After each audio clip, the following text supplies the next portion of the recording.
So not only am I bringing Amanda on, but also some other board members. Here we go.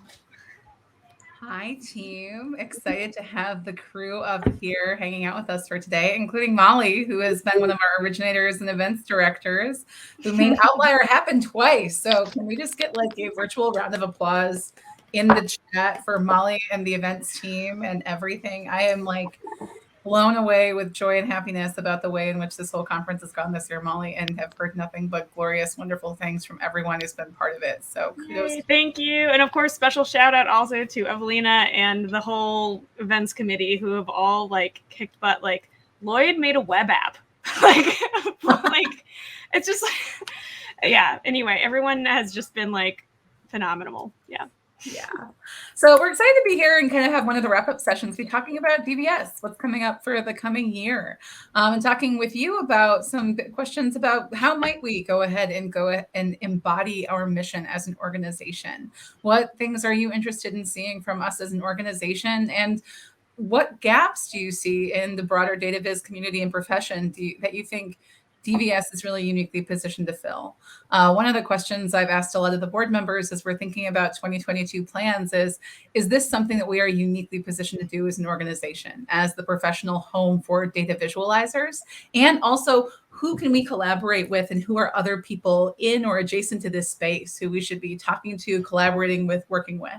And so we'd love to use this time both to get some more perspectives from our board members who are joining us tonight, a subset of the DVS 2022 board, to share a bit about what their plans are for the coming year and the big things on the horizon, but also hopefully to take your questions in the chat. If you've got questions for us, if you're wondering about hearing more about the awards, the IIB awards, if you're looking to go ahead and chat more about what's coming down the pike for any specific area, or you have a big kind of challenge problem question. I was really grateful to everyone who joined for the data viz and the misinformation machine unconference session, and talking about some of those challenges that kind of the world faces, and what is the role that we have as data visualizers in those kind of spaces. So really grateful for folks who made time for that conversation. And those are the kind of conversations I think that we're in a great space to have. So I'd love to go ahead and popcorn around to my fellow board members to say hello, introduce themselves, and tell us what you do for DVS, a little snippet about yourself and where you're joining us from. And KG, let's kick it off with you, joining us from, I think, your morning this time of day, right? That's right. It's 11:20 in the morning. I'm Kaumudi Goda. I'm dialing in from Singapore. I'm a lawyer by training. I currently work in inclusion and sustainable development. I am the Director for Diversity, Equity, and Inclusion at the DVS organization, and it's been my absolute pleasure and delight to serve on the board along with all of you. All right, let's hand it over, going around in a circle, I suppose, to Nina. Hi everyone, I'm Nina. I'm based in Chicago, so it's close to 10 p.m. here. It's not as late as everyone else on the board who is mostly on the East Coast. But I mostly do data viz consulting for business and marketing analytics data as my full-time job, and I'm currently the membership director at DVS. And shout out to Nina for being the reason we were able to launch our paid membership options last year, including a benefit that is for everyone, paid, free, everyone in DVS, which is that you can now create a member profile. So like we said, we address your biggest ask, which is, can I change my email address? So if you haven't gone ahead and registered on the DVS website, even if you're already a member, feel free to go ahead and check that out. Over to Erica. Hello, I'm Erica Gunn. I live in Boston, where it is late right now and past my bedtime. I have a background in science and higher ed, and have just come in the past 6 months as interim DVS director, now full DVS director of education. So we're looking at taking some survey data and starting to look at career paths and things like that. That are really exciting. Awesome. And Jason, popping in. I think we're all in our relaxed evening gear. I've like swapped into no formal lapel pin anymore and just wearing the sweater at this point. Hi, I'm Jason Forrest. I'm on team color with Molly. Evidently, we're going for the brightness today. Yeah, I'm the publications director. I helped to found Nightingale a few years ago. My daytime, I do a bunch of data viz work for McKinsey and some other things. I'm in New York, and it's lovely to be here. My only time really on the stage for Outlier to this time, so it's great. Yeah, excited to have you here. And Did you thanks want to for- shout about the publication coming I know. out? My first question is going to be to Jason and be like, Jason, so we have a print magazine coming out. We have new digital Nightingale. Like, what are you most excited about for 2022? So this is real dirt, right? So it was like hour 4 of the DVS, and I wrote Elijah, and I was like, Elijah, you know, we have this opportunity to make a publication. And he was like, wow, that's cool. And he was like, and I was like, yeah. And after a few years, we can turn it into a print magazine. And he was like, what? So here we are, you know, 2-ish years later. The first print issue of Nightingale magazine is going to be about 140 pages long. It's going to look a lot like a fashion magazine. It's quite slick. It has about 95 articles in it overall. A range of all of the different aspects of what we've published in Nightingale. It's interesting. I think we had initially kind of pitched it as like a mixture of kind of new content and old content, but the reality is it's all been edited and changed and re-illustrated. It's almost all new. And we are so excited getting our budget organized, getting our print, getting all of our addresses out. We'll send out emails for everybody so they can update their addresses and everything real soon. So it's getting real close, I'm so excited. And I know, Jason, I mean, you point to like the fact that this was an idea early on that you kind of spitballed to Elijah as a, let's do this thing. As we go ahead and think about what that means, I mean, what has Nightingale meant to the broader field of data visualization? Like, it's been almost, 2 years now? 3 years? Are you asking me? Yeah, 3 years? Almost 3 years? 3 years of DVS, so 2.5 years in Nightingale. Yeah, 2.5 years. What does Nightingale as a publication mean to data viz as a community? I mean, my opinion is that it's done. I mean, I think we've accomplished a lot of what we had set out to do, which is really to broaden the discourse. I think what we didn't realize is just what that would entail, right? Like, you know, I was looking at, we actually, the editors on the team, Mary and Claire, we meet all the time. And we were just talking about some of like the featured articles and about how, you know, diverse the content is. It's just content we just never even thought we would get into. And moving into the print magazine also helped us to diversify like what we do, like reviews. And we are now like writing reviews of learning courses and museum exhibitions. And I really hope to kind of continue to kind of spread that. Was really excited today to hear the data feminism in Latin America conversation, because Liz Bravo will actually be in the first issue of Nightingale Print Magazine, but also that we'll be able to link to her articles in English and Spanish. You know, and it's just like the idea that, and also just to fully recognize Molly's major push for global inclusivity is really something that we've really also tried to keep up with. We're actually for one single subscription price, we'll actually be shipping to 57 countries around the world. This is all new. I don't know if you guys know any of this. We're tap dancing pretty fast. I love surprises. I didn't realize that. That's so cool. Yeah, it's crazy. And so, you know, it's becoming a world of its own. We already knew that the DVS was a community that was very unique, but Nightingale itself is becoming its own community. 921 writers. You know, I mean, it's really it's very heartening for me to kind of help to establish a structure and then to be able to support the community. I'm sorry, I know this is a long answer, but I think what I'd like to actually end with is that I don't actually really know what our role is in the larger data viz community. Like, I can go out and talk to almost anybody and just say, oh, I helped to set up Nightingale. I'm the editor-in-chief of Nightingale. And people say, oh, you know, so like, I think people get it, but there's a lot of practitioners in the world. There's a lot of different types of people that may still not really know about the data viz society. Certainly people in the design community, people in the data science community. So I think there's actually a huge opportunity to still serve new aspects of our wider community. So, It's so interesting, Jason, because I feel like I'm kind of like that. I talk about DVS, I mean, every day with someone, and I am perpetually surprised when I meet people and they're like, oh my gosh, this seems like such a cool organization. When did it start? And I'm like, how do you not know?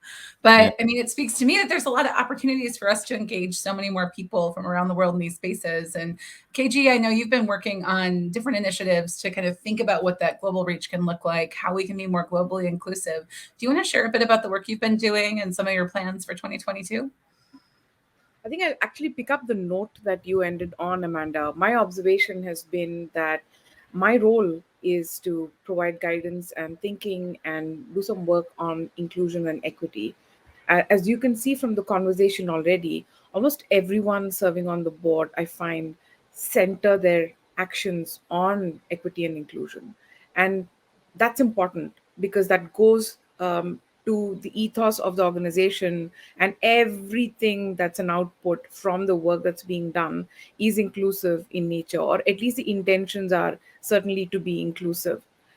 As a global organization, my intention has been to help communities who are perhaps already feeling like they're part of the ecosystem feel more aligned, and that there is a harmonious experience, whether you're dialing in from Cambodia in Asia or some other country in Europe.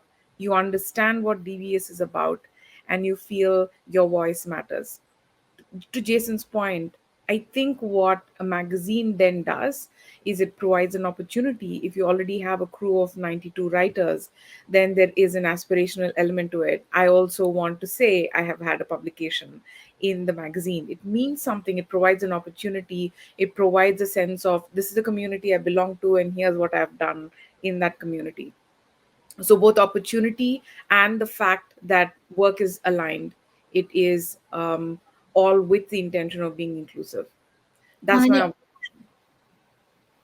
Someone was saying something just now. Oh, sorry. No, I was going to speak up, but I didn't realize you might still be finishing your thought.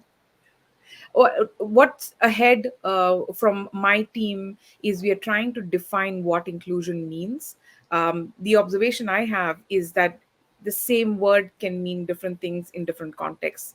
So inclusion for someone who's already working in a mature organization in terms of data visualization could mean sonification or having more ways in which to communicate data. And in a country like Myanmar, it could simply mean getting my data out and sharing it with the world because this is important data, even if it is not as technically advanced as having sonification to my data. Both matter, and both matter to DVS. So bringing the voice of communities in on what inclusion means to them is what my team is looking at right now. There's something KG, you very kindly put a lot of time into our nominations committee and thinking about kind of inclusive leadership pipelines and nominations and interview processes.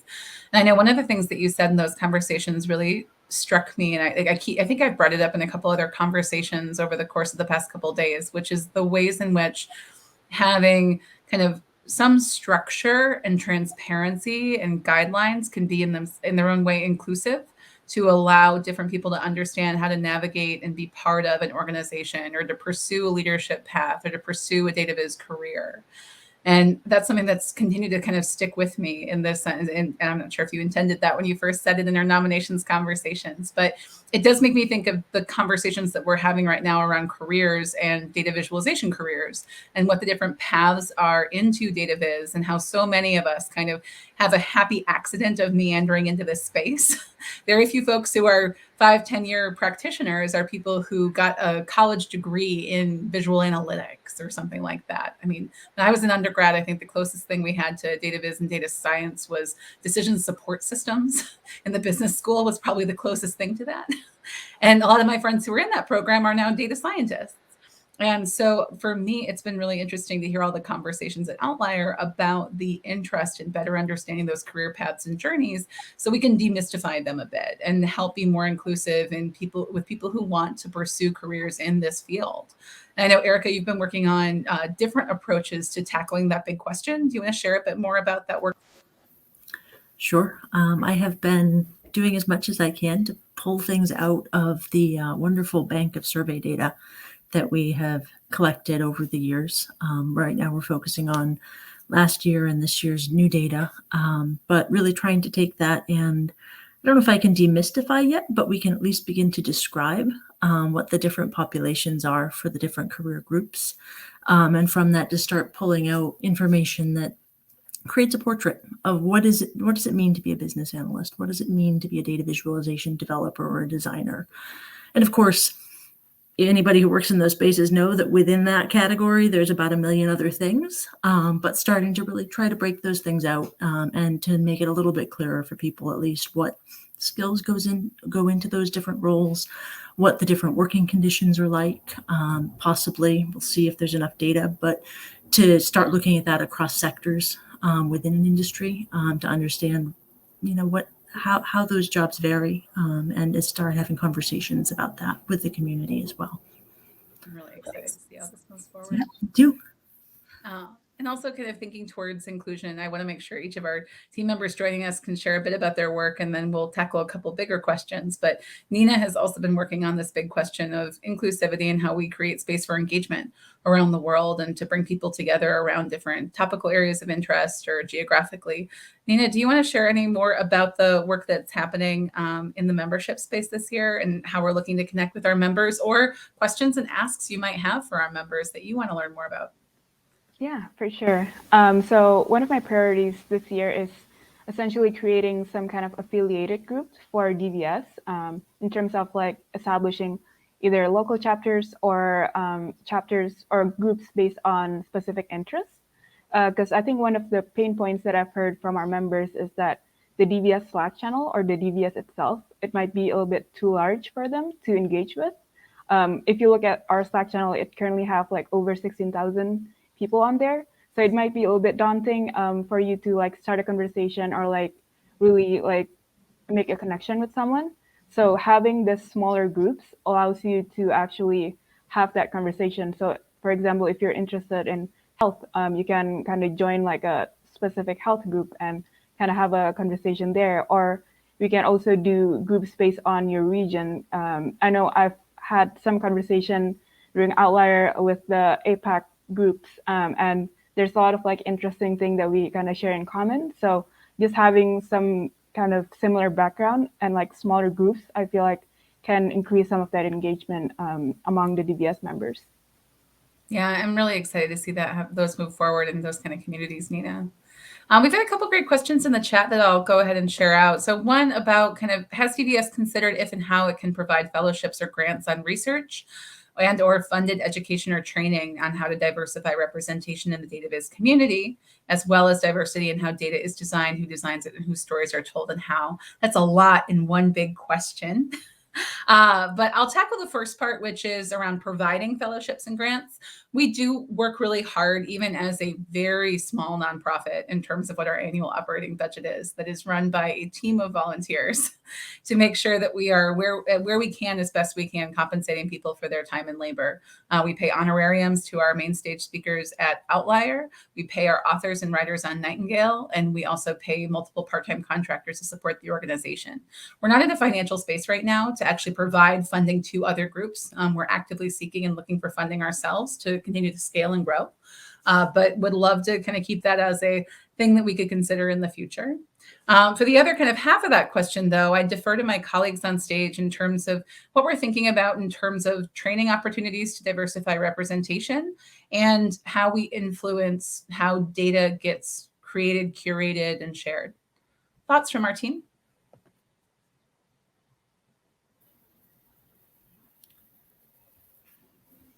I think there's a couple pieces to this for me. The first is that coming from science, I would say that data viz inherits the same pipeline problem as most scientific disciplines.